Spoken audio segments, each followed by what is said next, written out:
Hello everyone, this is Mr. Bell. So you are on my YouTube channel, Mr. Bell's English Lessons. Today the video is for the terminal ES and L, and this video is going to talk about the document, the text you had to study that is entitled 20th Century UK. I hope you're all doing well. So you need to take your text, the work you've done on it, you need to get your timeline in order to complete your notes. Here we go. So 20th Century United Kingdom is the text you had to read. So what we are going to do in the very first time is we're going to read this text. So for the people who don't need to listen to the reading, you may just go a few minutes after, though it is a good way to see the pronunciation, or to hear the pronunciation, of course. There we go. So 20th Century United Kingdom, the end of the British Empire. World War I saw the British Empire reach its full expansion. It covered 2/3 of the planet and held 2/3 of its people. But in the years that followed came its decline. Victory over the Germans had been achieved with a considerable help from people of the empire. More than 200,000 men from the other seas empire died in the war. However, the men from the colonies who had left their country to fight in France or Belgium realized that the British were not so superior after all. The huge number of deaths bled Europe. Once they went back home, the soldiers from Ireland, Australia, New Zealand, Canada, India, and British Africa expected now some sort of self-government. Nationalist agitation against economic disparities, often stimulated by acts of racial discrimination by British settlers, was particularly strong in India and in parts of Africa. Britain gradually capitulated to the pressure of nationalist sentiment. Iraq gained full sovereignty in 1932, and concessions were made towards self-government in India and later in the African colonies. Meanwhile, uprisings had started in Ireland, which declared itself independent in 1919. The transition to the Commonwealth. In 1931, Great Britain officially recognized the independent and equal status of its former colonies. Most of them became members of the Commonwealth of Nations. After World War II, self-government advanced rapidly in all parts of the empire. In 1947, India was partitioned and independence granted to the new states of India and Pakistan. Other parts of the empire, notably in Africa, gained independence and subsequently joined the Commonwealth.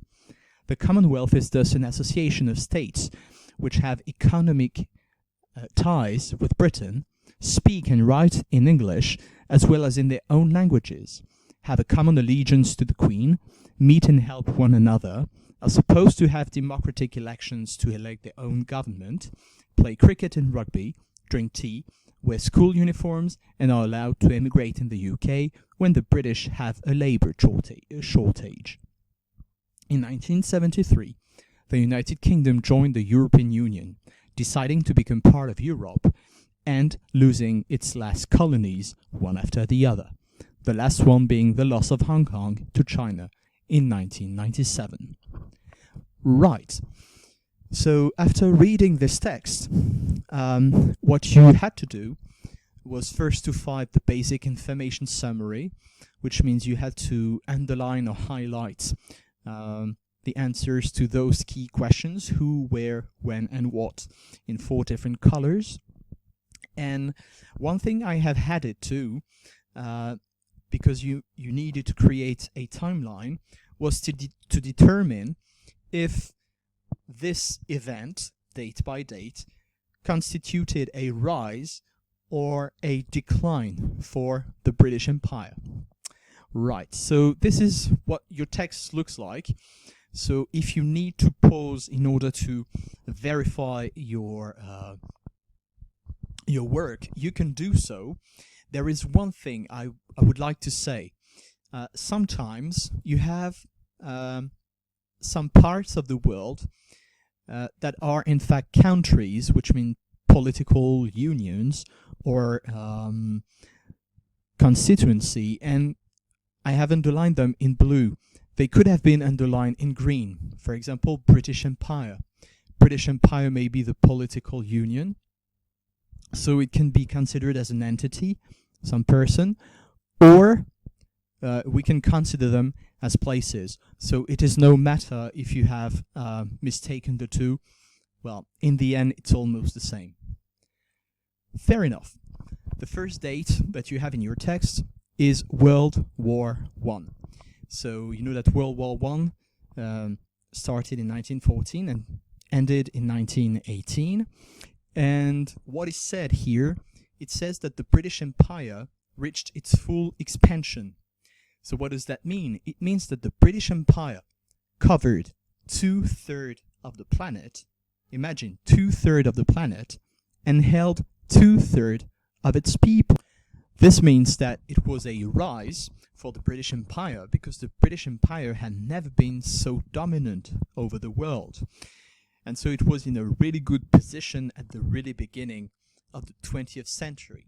Though, if you have read the text, you're going to see that things are going to change. The next thing is the years that followed World War I. It says that it was the beginning of the British Empire's decline. So, what was that decline? Remember we said full expansion, 2/3 of the world's population, so a great influence of the people all over the world, in most of the places in the world. And just after World War I, that saw France losing some of its people, some of its strength too. Same thing for the German people. And we'll see later on the Americans that are gaining power, but this is not the subject here. Well, as strange as it can be, it was the beginning of the British Empire's decline. In 1918, you have the victory over the Germans, with the help from the people from the British Empire. So the victory over the Germans, of course, is a rise, because it shows the superiority of the United Kingdom over the Germans. And in Europe, they were just showing how powerful they were. Though, one thing that needs to be said is that the United Kingdom needed the help from the people from all the British Empire, which means people from Ireland, Australia, New Zealand, Canada, India, and British Africa that came in France or Belgium to fight against the Germans and its allies. So here, the thing is, as they needed those people from the colonies or from the British Empire, what did these people do? Well, as soon as they went back home, they realized that the British were not so powerful after all. They needed their help. And so if you need the help of people you're supposed to rule over, it means that, well, you show a weakness. So the people from the British Empire that came to fight for the British, when they went back home, as I said, they expected the country to be independent. Because if your mother country, that was the United Kingdom, is not that powerful, it means that, well, you can govern on your own. The next thing is that the British settlers in the British Empire, they did exactly the same thing as they did with the colonists at that time. Remember the text with or on independence. They started to oppress them. And when you start oppressing people, well, of course, there is an answer. People are answering you, they reply, and, well, because they feel oppressed, because they feel attacked, there is a reaction. Here, the British settlers, they economically and racially oppressed the people from its colonies. So, what was the result? It led to nationalist agitation in India and in parts of Africa, and people started to want independence. So gradually, and this is what we will see, Britain capitulated to pressures from those countries, and they made concession towards self-government. And so this is a decline for the British Empire, because here, one after the other, they start to give power to the different colonies. If you give power to the colonies, it means that you do not control them anymore, or not as much as you would like to do, and you're granting them independence, and they are free to make their own decisions. For example, in 1919, Ireland declared its independence. The thing with Ireland is that they wanted independence before the First World War, and there was a debate on what we call the Home Rule. The Home Rule is a movement of Irish people who wanted to gain independence because they felt far away from the London government. This started by the end of the 19th century, and they pushed the British Parliament to pass an act to declare the independence of Ireland. The thing is, it never worked. You had 3 different Home Rule bills. A bill, in fact, is an act that is not yet voted and declared. It's only a proposition, if you want. And the thing is, they never gained their independence, and all the talks were postponed because of the First World War. And so as soon as the First World War was over, Ireland declared its independence. It is, of course, a decline. 1931, a few years later, Great Britain officially recognized the independence and equal status of its former colonies. So here, if you were the master in your colonies, and you're declaring that they have an equal status, well, you are equals, and you are not dominant over them. So here, what does that mean? It means that those countries are going to declare their independence. It is a decline for the British Empire. The thing is, the British Empire was kind of lying to itself, because they didn't want to lose that power over those countries. These colonies were their colonies for quite a long time, and so they wanted to keep in touch with those countries. This is why they created what we call the Commonwealth of Nations, and most of the members of the British Empire became members of the Commonwealth of Nations. There are some that accepted to, have relationships with the United Kingdom. There are some that refused, and wanted just to separate once and for all. This is the flag of the Commonwealth of Nation. But the thing is, you need to know what the Commonwealth is all about. Right, so what is the Commonwealth? You have heard that name before, because the Commonwealth was also the name of the republic that ruled over Britain from 1649 to 1660. The United Kingdom wasn't a kingdom anymore. It was a republic, and it was ruled by Oliver Cromwell, who was the Lord Protector from 1653 to 1658, and he was replaced by his son, Richard Cromwell, who ruled for just a few months and then had to exile himself to France. The Commonwealth, the name stayed the same, though it is pretty different from what you've seen while studying the dynasties, and especially the dynasties in the 17th century. So the Commonwealth of Nation, it is an association of states, and the states are the states from the former British Empire. So here they have economic ties. So they have some economic links with each others. They are doing trade all together, and they have kind of advantages while trading all together. They have English as one of their official language because they were once colonized by the English people, and so they spoke English, of course, and they kept it as one of their language. Here, they have also common allegiance to the Queen, so they recognize the Queen as their head of state, at least one of their two head of state. They frequently meet and help one another. So you've got some Commonwealth summits where the heads of states from all the Commonwealth of Nations states are uniting. There is also the fact that they have their own democratic self-government. So these are democracies.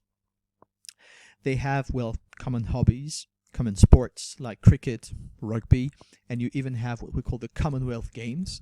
So it's like Olympic Games, but for the countries who are part of the Commonwealth of Nation. They drink tea because, well, tea is something that is pretty English, but this custom was spread to the former colonies, even if they were now independent.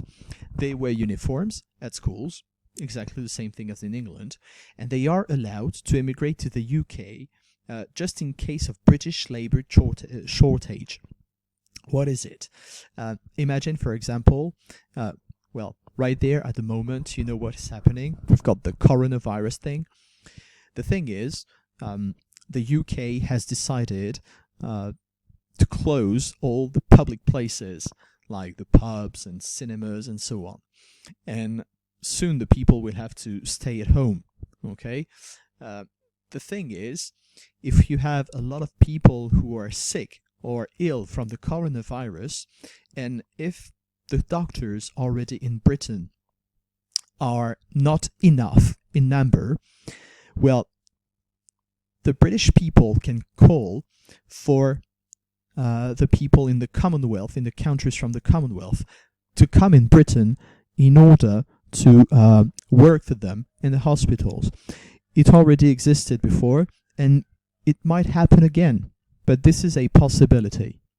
So to sum up, they still have privileged relationships with each others, and this is, well, a rise not for the British Empire because, well, it did not exist anymore at that time, but at least for England, okay, that are keeping some relationship with their former colonies, and good relationship this time.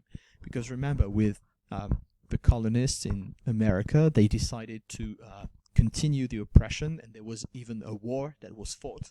And here, well, they decided not to do the same, and so they granted the independence. Next thing, 1932. Iraq, that was a British colony, gained its full sovereignty, and some concessions were made towards self-government in India. What is going to happen in India is going to be important right after. Before, we have a few dates. And here, what is it? It's a decline for the UK, just because they are starting to lose, or they were starting to lose, their colonies one after the other. Later, concessions were made towards self-governments in African colonies.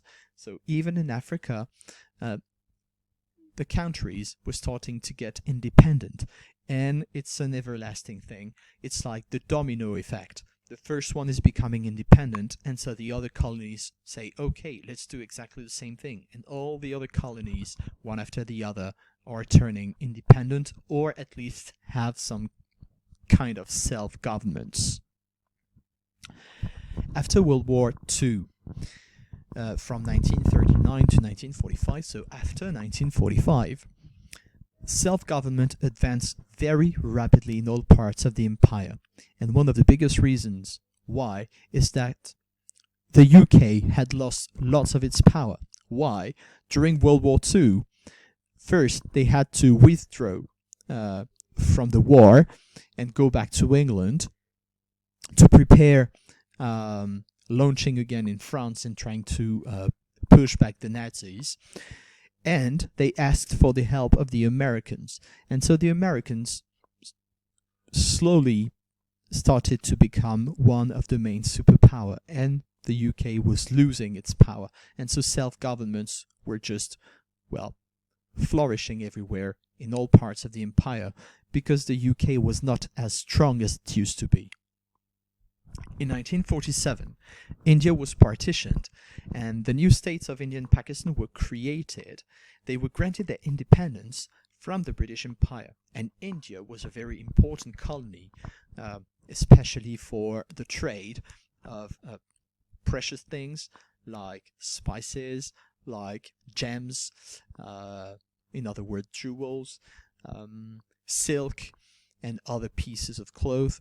Well, it was a very important colony, and losing such a colony was very difficult for the British Empire. So it is a decline. Before we move forward, there is a map of India like it exists right now. The thing you need to know is that, just have a look here at my mouse. You have India like it is nowadays. The thing is, India was covering Bangladesh, that is right there, and was covering the state of Pakistan. All this was what we called India. The thing is, you had two main religions in India. You have the Hindus and you had some Muslims. The thing is, these religions, they don't really get along with each other. And to make it simple, when India was granted its independence, the Muslim people said, okay, India's independent, but we would like to be independent and have a separate country. And so what happened?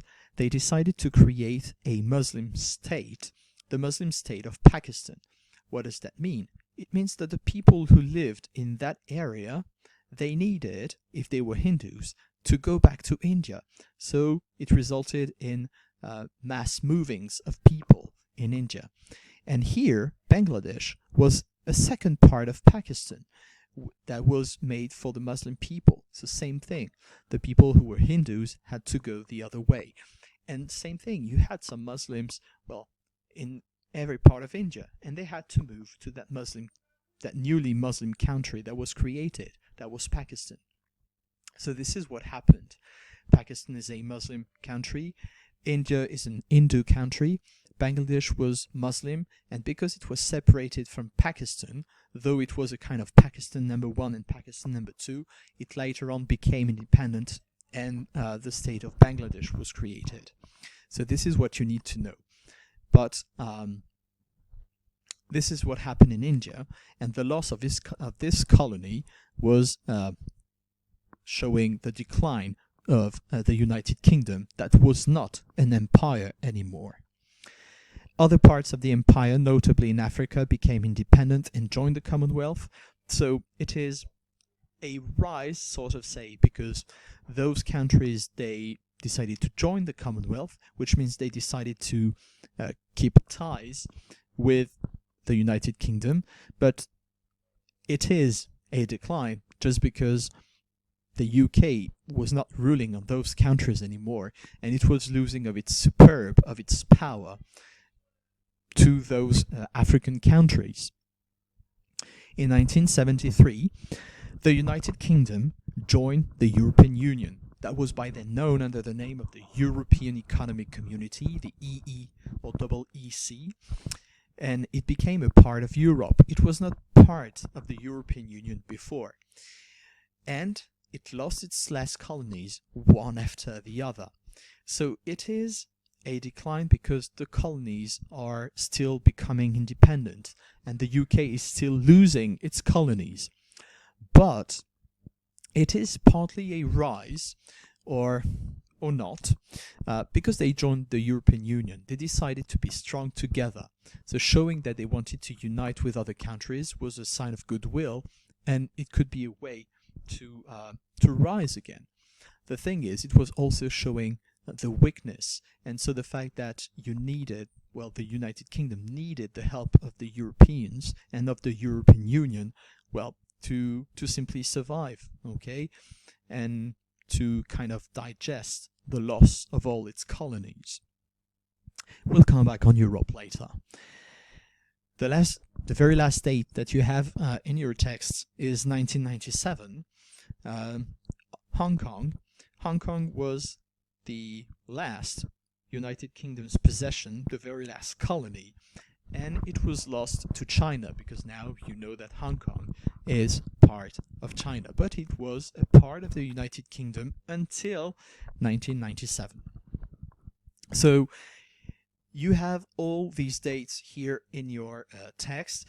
You have the kind of chronology, the timeline of all the events, and as a kind of conclusion on this, very quickly, though it is your work and this is what you'll need to do for the study of your two texts, 20th century UK and 20th century USA, you can see that mostly the 20th century can be summed up in a decline. Okay, it was a British Empire, it was very dominant, and one after the others, the colonies just went away, became independent, and United Kingdom was there on its own. Even though they had the Commonwealth of Nation, it's only but an illusion, okay? Just to remember its glorious past. Now, I would like to end up on this, just because we have talked about this very recently. So you know that very recently the United Kingdom has decided to leave the European Union. There was the Brexit referendum in 2016. 52% of this referendum of the people said we want to leave the Union. And that Brexit became effective, well, on February the 1st, 2020, so just one month and a half ago. And what does it mean for the United Kingdom? It means that they are taking back the control of their full sovereignty. They don't want to be a part of Europe anymore. They want to rule and to control their own destiny. It's rather positive because they want to show that they are strong enough to survive, sort of say, alone, or to exist alone. They're not cutting all the ties with Europe, but they are cutting some. Okay, and in that sense, it can also be a kind of decline, because it means that the union between United Kingdom and Europe does not exist anymore, that the previous ties are now just cut. And we don't really know what's going to happen. Maybe the United Kingdom is going to be as powerful as it was before, or maybe it's just going to be some kind of decline again. Well, some British people think it's going to be beneficial. Some others are pretty scared of what's going to happen now that the United Kingdom has left the EU.